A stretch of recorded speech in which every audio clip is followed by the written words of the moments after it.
অবশেষে 31 December July revolution proclamation declare করা না হলেও তার চাইতে বড় ঘোষণা এসেছে। দর্শক, প্রাথমিকভাবে এই ঘোষণাটা না দিতে পারাটা এটা একটা বিএনপির বিজয় মনে হয়েছিল এবং বিএনপি খুশি। Not only BNP Awami League এটাকে সেলিব্রেট করেছে, বিএনপি আওয়ামী লীগ ট্রল করেছে এবং আমাদেরও বিশ্লেষণ ছিল এটা যে না, শিক্ষার্থীরা পিছু হটেছে। শাহাবুদ্দিন চুপ্পু ইস্যুতে যেরকম বিএনপির সাথে পারেনি, বিএনপি আওয়ামী লীগ চুপ্পুকে রক্ষা করতে পেরেছে। এই প্রোক্লেমেশন অফ জুলাই রেভলিউশন নিয়েও সেরকমই হয়েছে। আমাদের ব্যাখ্যাটা ছিল এরকম যে ঘোষণা হয়নি, সরকার যেটা বলেছে সব রাজনৈতিক দলের সাথে আলাপ আলোচনা করা হবে ঐক্যমতের ভিত্তিতে। এখন ঐক্যমতের ভিত্তিতে তো আর এটা হওয়া সম্ভব নয়, এর মানে এটা হবে না। যেমন চুপ্পুর ক্ষেত্রেও কিন্তু এটা বলা হয়েছিল, কিন্তু শেষ পর্যন্ত কিন্তু হয়নি। তো দর্শক, জুলাই রেভলিউশনের ঘোষণাপত্র ডিক্লেয়ার করা না হলো, আমি মনে করি আজকের মার্চ ফর ইউনিটি থেকে হাসনাত আব্দুল্লাহরা যেটা ঘোষণা করেছেন সেটা আরো বড় কিছু। এখানে খবরে যেটা বলা হচ্ছে 15 জানুয়ারির মধ্যে জুলাই ঘোষণাপত্র জারি করতে হবে। এর মানে খেলা কিন্তু শেষ হয়নি, খেলা জমছে। দেখেন, আজকে যদি ঘোষণা করা হতো সেখানে সরকারের কোনো পার্টিসিপেশন থাকতো না এবং সেটা প্রাইভেট ইনিশিয়েটিভ হিসেবেই বলেছিল সরকার। কিন্তু এখন শিক্ষার্থীরা ওই যে ঐক্যমত হয়নি, অমুক তমুক এইসব বলতে পারবে না। সমাবেশ করে আলটিমেটাম দিয়েছে 15 জানুয়ারি। এর মানে 15 জানুয়ারির মধ্যে ঘোষণা করতে হবে। এই ঘোষণাটা কেমন হবে আপনাদেরকে একটু ধারণা দিই। এই ঘোষণায় সব দলের অংশগ্রহণ থাকবে, দুই একটা দল বিরোধিতা করলে অধিকাংশ দল থাকবে। এখানে সেনাপ্রধান, বিমান বাহিনী প্রধান, নৌবাহিনী প্রধান, ডক্টর ইউনূস, এরা সবাই থাকবে এবং এর মধ্য দিয়ে বিপ্লবী সরকারের দিকে দেশ যাবে। 72 সংবিধান হয়তো বাতিল করা হবে। তো দর্শক, এটা তাৎপর্যপূর্ণ, এটা ভেরি সিগনিফিকেন্ট যে 15 জানুয়ারি আলটিমেটাম দিয়েছে। 15 জানুয়ারি আলটিমেটাম দিয়েছে, এর মানে ওই সময়ের মধ্যে সরকার করতে হবে, না করলে কিন্তু ওরা ঠিকই করবে, তখন আরো বড় আকারে করবে, আরো ঝামেলা হবে। তাহলে 31 ডিসেম্বর শেষ পর্যন্ত আজকে শহীদ মিনার থেকে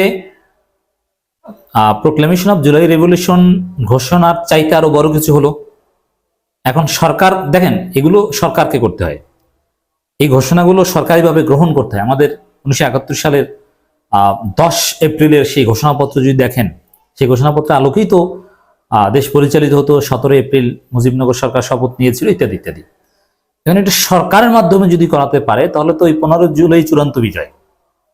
আর আজকে করলে সেটা সরকারের সাথে দর কষাকষি, রাজনৈতিক দলগুলোর সাথে আলোচনা করেনি, নানান প্রশ্ন উঠতো। আর এখন বিএনপি রাজি হবে না, আওয়ামী লীগ রাজি হবে না, তারপরও যদি সরকার করে বা এই 15 জানুয়ারির মধ্যে আলটিমেটাম দিয়ে করাতে পারে তাহলে সেটা গ্রহণযোগ্য হবে, তাৎপর্যপূর্ণ হবে। এই জন্য আমি মনে করি যে নাটকীয়তার মধ্য দিয়ে শেষ পর্যন্ত 31 ডিসেম্বর আরো বড় ঘোষণা হলো এই 15 জানুয়ারি আলটিমেটাম দেওয়ার মধ্য দিয়ে।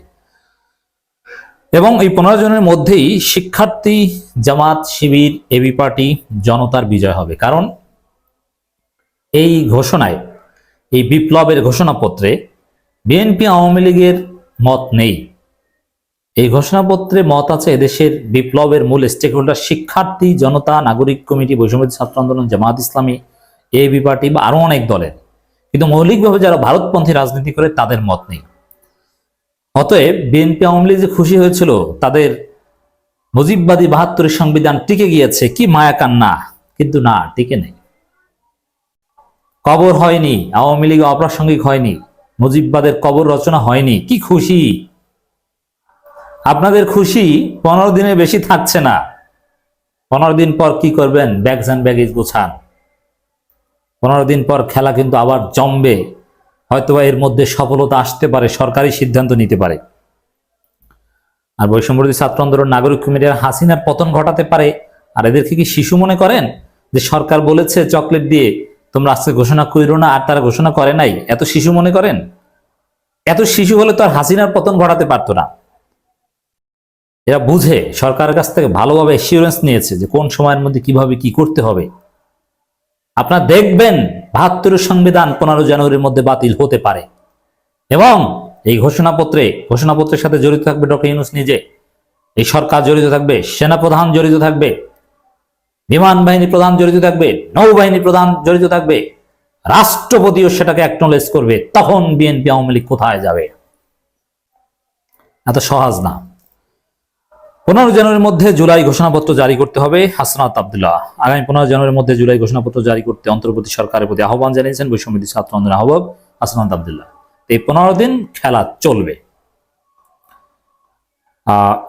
মার্চ ফর ইউনিটি এই সমাবেশ থেকে এই আলটিমেটাম দেন। সমাবেশ হাসনাত আব্দুল্লাহ বলেন, জুলাই ঘোষণাপত্র জারি হওয়ার আগ পর্যন্ত আপনারা পাড়া মহল্লায় মানুষের কাছে যাবেন, তারা কি বলতে চায় সেসব কথা নিয়ে আসবেন। বিএনপি আওয়ামী লীগ বাদে সবাই চায়। তিনি বলেন, আমরা 3 আগস্ট এই শহীদ মিনার থেকে এক দফা ঘোষণা দিয়েছিলাম। এই অভ্যুত্থান অনেকেই মেনে নিতে পারেনি, এজন্যই পুলিশ সচিবালয় অনেকে আমাদের বিরুদ্ধে ষড়যন্ত্র করছে। আপনাদের বলি, আপনারা রিয়েলিটি মেনে নেন। খুনি হাসিনার এই দেশে পুনর্বাসন হবে না, আমরা তাকে সীমান্তের উপরে পাঠিয়েছি। তিনি আরো বলেন, আমরা যারা অভ্যুত্থানে নেতৃত্ব দিয়েছি, সারা দেশে মানুষ আমাদের ডাকে সাড়া দিয়েছে। এখন পর্যন্ত আইন শৃঙ্খলা পরিস্থিতি স্বাভাবিক হয়নি, দ্রব্যমূল্য নিয়ন্ত্রণের সিন্ডিকেট ভেঙে দিতে হবে। এগুলো বিএনপির কারণ হয়নি, চাঁদাবাজি করছে বিএনপি, আইন শৃঙ্খলা পরিস্থিতি অবনতি ঘটাচ্ছে বিএনপি, দ্রব্যমূল্যের ঊর্ধ্বগতির জন্য বিএনপি দায়ী। কোন বিপ্লবীদের গায়ে যদি হাত পড়ে সরকারকে দায় নিতে হবে উল্লেখ করে তিনি বলেন, বিচার বহির্ভূত হত্যাকাণ্ডের বিচার করতে পারেননি। গত 16 বছরে আওয়ামী লীগ যে নির্যাতন, নিপীড়ন, গুম খুন করেছে সেগুলোর বিচার করতে হবে। আওয়ামী লীগের বিরুদ্ধে আমরা ফেসিবাদ বিরোধী শক্তি ঐক্যবদ্ধ হতে থাকব।